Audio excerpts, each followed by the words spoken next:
शिवराज तैयार होकर अपने घर से सीधा अभिलाष और दशरथ के घर चले आए थे। उन्होंने आज पूरे परिवार का लंच एक साथ रखने के बारे में सोच लिया था और साथ ही अभिलाष और निर्मला के बीच में सुलह करवाना चाहते थे। लेकिन उधर लंच की तैयारी के दौरान ही निशांत और कुमारी ने राजीव के साथ मिलकर लकी को वापस लाने की मुहिम की तैयारी करनी शुरू कर दी। लकी इधर पटना में अपने कॉटेज में इन चीजों से अनजान जब पहुंचा तो उसने देखा कि वहां पर कुछ लोग उसे ढूंढ रहे थे। तुझे लगता है तुझे बहुत चर्बी चढ़ गई है, तुझे पता नहीं है तू किससे जुबान लड़ा रहा है लकी। अगर तू ललित सिंह के दम पर उछल रहा है तो मैं तुझे बता दूं, मेरे सामने ये भी कुछ नहीं कर पाएंगे। युवराज ने लकी की आंखों में देखते हुए कहा। उसने अपना एक हाथ दूसरे हाथ में पकड़ा हुआ था। लकी की कलाई मोड़ने की वजह से उसे बहुत दर्द हो रहा था। ललित अंकल, आप भी बाहर चले जाओ और काउंटर संभालो, लकी ने ललित की तरफ देखते हुए कहा। लेकिन लकी अंकल, मरीज आ गए होंगे, वो दोनों मिलकर इतना काम नहीं देख पाएंगे। ऐसे में आपको उनकी मदद करने के लिए बाहर जाना पड़ेगा। आप जाओ, काउंटर संभालो, मैं इन लोगों को संभाल लूंगा। ललित सिंह लकी की तरफ देखता ही रह गया। उसे देखकर ऐसा लग रहा था जैसे वो लकी को कुछ बताना चाहता था, लेकिन लकी उसकी कोई बात सुनने के मूड में नहीं था। ऐसे में ललित सिंह ने दरवाजा बजाया और वो भी वहां से बाहर चला गया। जैसे ही दरवाजा बंद हुआ तो लकी ने युवराज की तरफ देखा और कहा, उछलने का काम मेंढक करते हैं, मर्द नहीं। जैसे ही लकी ने ये कहा तो इतना सुनते ही युवराज का पारा चढ़ गया और उसने लकी को पीटने के लिए अपने लड़कों को इशारा कर दिया। वो अपनी लाठी लेकर लकी की तरफ बढ़े, लेकिन जैसे ही पहली लाठी लकी को पड़ने वाली थी कि इतने में लकी ने अपने दोनों हाथों से उसे पकड़ा और लाठी को अपनी जांघ पर तोड़ दिया। उसने इतनी जोर से उस आदमी के हाथ खींचे कि उसके दोनों कंधे उतर गए।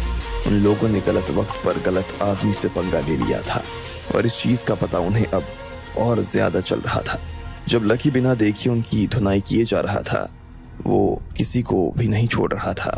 लकी उन्हें इतनी बुरी तरीके से मार रहा था कि उनकी आवाजें कॉटेज में इलाज करवा रहे लोगों तक पहुंच रही थी। अंदर क्या हो रहा है? पूनम से एक मरीज ने पूछा। कुछ नहीं, वो किसी की टांग टूट गई है, डॉक्टर साहब उसका इलाज कर रहे हैं, इधर से पूनम ने कहा और मन ही मन हंसने लगी। उधर लकी की धुनाई चालू थी और 10 मिनट से भी कम वक्त में उसने युवराज के सारे लड़कों को धूल चटा दी। वो अधमरी सी हालत में पूरे बरामदे में बिछे पड़े थे। लकी, हिलना मत, एक कदम भी आगे बढ़ाए तो गोली मार दूंगा। इतने में युवराज ने अपने बाएं हाथ में बंदूक थामते हुए कहा। लकी ने उसकी नादानी को देखकर ना में सिर हिलाया और एक ब्लेड का टुकड़ा उसके हाथ पर दे मारा। उंगली पर घाव होते ही उसके हाथ से बंदूक छूट गई। इसके बाद लकी ने उसका हाथ पकड़ा और उसे पूरा मरोड़ दिया। जो युवराज अभी तक लकी को सामने से देख रहा था, वो पीछे घूम चुका था। लकी ने उसके कान में कहा, तेरे भाई ने मेरी बहनों के साथ में गलत हरकत की है, वो कितना भी बड़ा तुर्रम खान क्यों ना हो, उसे कहना कि लकी उसका बाप है। आज के बाद मेरे कॉटेज की तरफ आंख उठाकर भी देखा तो मैं तुझे यहाँ से जिंदा नहीं जाने दूंगा, लकी ने कहा और उसे लात मार दी। युवराज खुद नीचे गिर गया था। लकी ने अपने हाथ साफ किए और दरवाजा खुलवाकर वहां से निकल गया। इन लोगों को इनकी गाड़ी में डलवाकर घर भिजवा देना, लकी ने ललित सिंह से कहा और फिर अपने केबिन में चला गया। ललित सिंह फौरन अपने काउंटर से उठा और सीधा उन लड़कों की दिशा में भागा। उसने जब देखा कि लकी ने उन सबको अधमरा कर दिया था तो युवराज ललित सिंह की तरफ देखकर कहा, ये ठीक नहीं हुआ ललित जी, ये ठीक नहीं हुआ है। ललित ने उसकी बात के जवाब में कुछ नहीं कहा, वो बस चुपचाप खड़ा हुआ था। उधर जब लकी कॉटेज में उन लोगों को पीटकर अपने केबिन में आ चुका था, तब इधर अग्रवाल परिवार भी लंच के लिए इकट्ठा हो गया था। हालांकि परिवार का माहौल जरा भी अच्छा नहीं था और शिवराज भी इस चीज को अच्छी तरीके से जानते थे, लेकिन फिर भी वो सब कुछ फिर से पटरी पर लाने की कोशिश कर रहे थे। आप सब लोग मेरे इस बुलावे पर लंच के लिए आए, उसके लिए आपका बहुत बहुत शुक्रिया। आपको पता है कि हमारे परिवार की हालत बीते कुछ दिनों में अच्छी नहीं रही है। प्रफुल्ल का जेल जाना, मेरी तबीयत बिगड़ना, मार्केट में हमारी बदनामी होना और हमारे बिजनेस पर इस चीज का असर होना, इस सब की वजह से मेरा और मुझे लगता है कि आप सभी का भी मनोबल काफी टूट गया है। लोगों के आपस में मन मुटाव भी हुए हैं और अनबन भी होने लगी है। लेकिन फिर भी मैं आपको बता देना चाहता हूं कि अग्रवाल परिवार के ऊपर जब भी कोई मुसीबत आई है और उसने परिवार को पीछे धकेला है तो परिवार कभी झुका नहीं है। भले ही वो कुछ वक्त के लिए रुक गया हो, लेकिन वो दोगुनी रफ्तार और मजबूती के साथ में वापस लौटा है। यही उस परिवार की खासियत है जो इसे देश के दूसरे परिवारों से अलग बनाती है। और इस बार भी मुझे पूरा विश्वास है कि हम लोग ये काम करके दिखाएंगे। हमारा जो मनोबल गिरा है, हम खुद की नजर में उसे उठाएंगे, ताकि लोग भी हमारी तरफ देख कर कहें कि परिवार हो तो ऐसा। शिवराज ने कहा और सब लोगों की तरफ देखने लगे। उनके शब्दों को लोगों ने हाथों हाथ स्वीकार किया और तालियां बजाने लगे। शिवराज को भी ये देखकर अच्छा लग रहा था। लेकिन हम ये कैसे करेंगे? हमारे पास में अब लोग नहीं है पापा जी।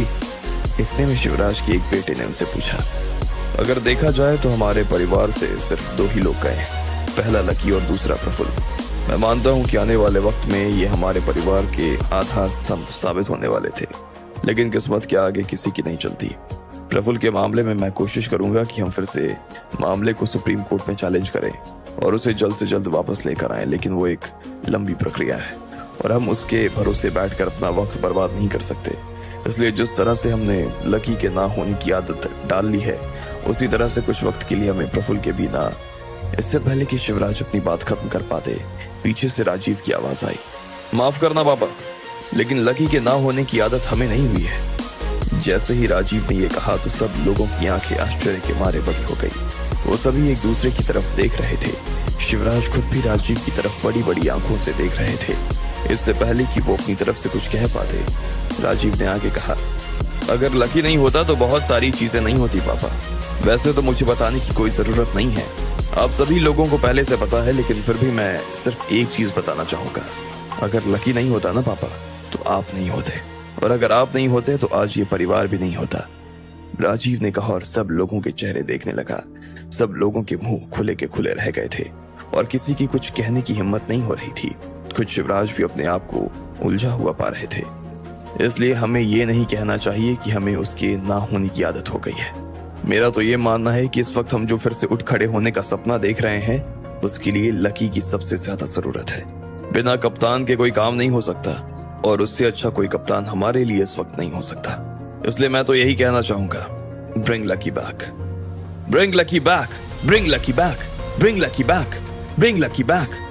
जैसे ही राजीव ने पहला नारा लगाया और उसके बाद में सब लोगों की हिम्मत खुल गई। निशांत, कुमारी, मोहित, लवीना, दीक्षांत और बाकी सभी लोगों ने लकी को वापस लाने के लिए नारे लगाने शुरू कर दिए।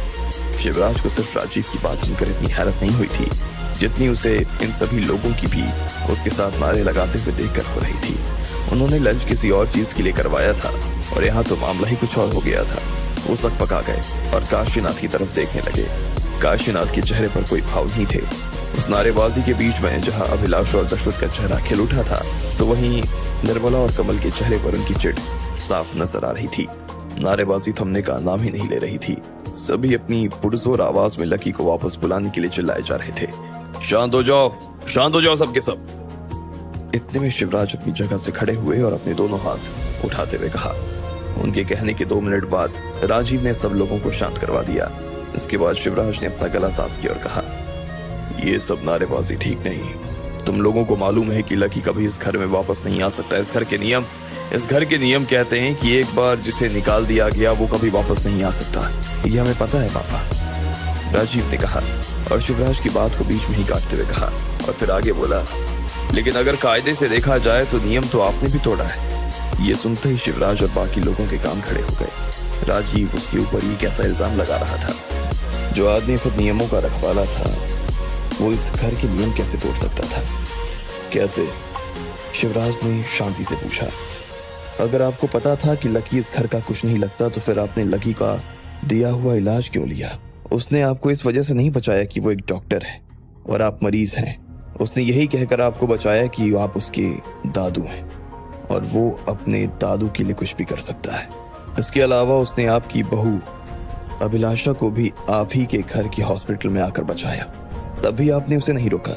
उसने अग्रवाल ग्रुप की कंपनी को बचाने के लिए अपनी तरफ से उधार पैसे दिलवाए, तब भी आपको और ना ही इस घर के किसी शख्स को कोई आपत्ति हुई।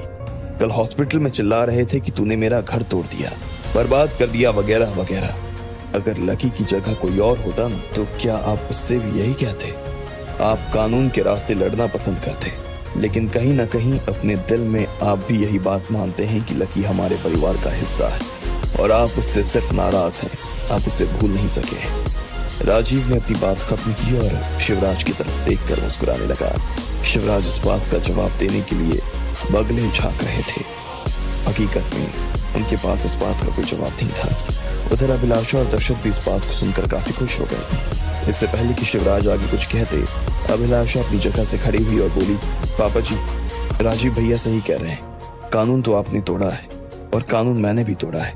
कहीं ना कहीं कानून हम सभी ने तोड़ा है और उसे तोड़ने के पीछे की असली वजह यही है कि हम उसे तोड़ना चाहते थे। हम में से कोई लकी को नहीं भूलना चाहता, क्योंकि हम उसे भूल ही नहीं सकते। अगर हम उसे भूल जाएं तो वो हमें अपने आप को भूलने नहीं देता है। मैं ये सब इसलिए नहीं कह रही क्योंकि मैं उसकी माँ हूँ। मैं ये सब इसलिए कह रही हूँ क्योंकि मुझे अपने परिवार, अपनी कंपनी की चिंता है। किसी से प्यार करने में दिक्कत क्या है? प्यार तो ऐसे ही होता है, वो तय करके तो नहीं किया जाता ना। अगर वो इस परिवार में ना रहते हुए हमारे लिए इतना कुछ कर रहा है तो जरा सोचिए कि वो यहाँ रहते हुए हमारे लिए कितना कुछ कर सकता है। आपसे बड़ा बिजनेसमैन इस देश में कोई नहीं। ऐसे में आप इस सौदे के लिए कैसे मना कर सकते हैं? और अगर आप फिर भी मना करना चाहते हैं तो मैं भी अपनी तरफ से कहूंगी, ब्रिंग बैक लकी। अभिलाषा कहते हुए राजीव के साथ जाकर खड़ी हो गई। दशरथ भी उसके साथ चला गया। परिवार के कुछ और सदस्य अभिलाषा और दशरथ के उस मोर्चे में साथ हो गए थे। शिवराज के पाले में सिर्फ कमल, निर्मला और काशीनाथ और कुछ लोग रह गए। हॉल में नारेबाजी चल रही थी। शिवराज को समझ नहीं आ रहा था कि इन सब लोगों को शांत कैसे कराया जाए। ऐसे में उन्हें बड़ा झटका तब लगा जब काशीनाथ भी शिवराज की कुर्सी के पीछे से निकले और उस मोर्चे के साथ खड़े होकर जोर से चिल्लाए, लकी को वापस लाओ, लकी को वापस लाओ। देखते ही देखते शिवराज की आंखों के सामने एक बड़ा सा आंदोलन खड़ा हो गया। जब उन्हें कुछ भी समझ में नहीं आया तो वो अपनी जगह से खड़े हुए और हॉल से बाहर निकलने लगे। निर्मला और कमल भी उनके पीछे निकल गए। नारेबाजी अब भी जारी थी। अब आगे क्या होने वाला था? क्या सच में शिवराज लकी को वापस लाने के बारे में सोचेंगे या वो इस मांग को खारिज कर देंगे? आपको क्या लगता है, क्या होंगे इन सभी सवालों के जवाब? कमेंट बॉक्स में कमेंट करके हमें जरूर बताएं और सभी सवालों के जवाब को जानने के लिए सुनते रहिए इंस्टा मरीन सिर्फ पॉकेट एफएम पर।